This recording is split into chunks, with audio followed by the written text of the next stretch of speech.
Bonsoir à toutes et à tous, voici votre point actu du 1er juillet 2025. Israël, Palestine, État unique Iran, des responsables israéliens sont à Washington afin d'évoquer une possible trêve, alors que l'offensive israélienne fait plus de 112 morts dans la bande de Gaza au cours des dernières 24 heures.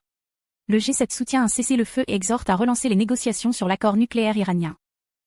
Iran, Qatar, États-Unis, le 23 juin, l'Iran a mené l'opération Glad Tidings of Victory en lançant des missiles sur la base américaine d'Al-Udeid au Qatar en représailles pour les frappes US sur ses installations nucléaires.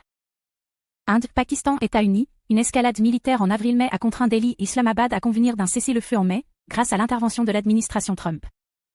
Arménie, Turquie, Erevan s'active pour normaliser ses relations avec Ankara, dans l'espoir de débloquer un processus de paix avec l'Azerbaïdjan. Détroit d'Ormuz, le Parlement iranien a voté le 22 juin pour fermer éventuellement le détroit d'Ormuz en réaction aux frappes américaines, menaçant ainsi un point névralgique du commerce pétrolier mondial. Économie.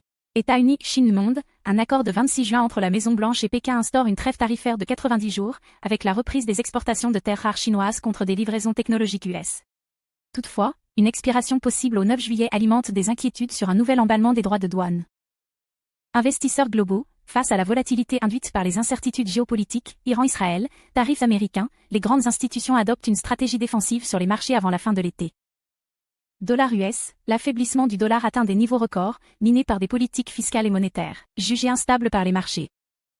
La Banque mondiale prévoit un ralentissement global de la croissance à 2,3% en 2025, son niveau le plus bas hors récession depuis 2008.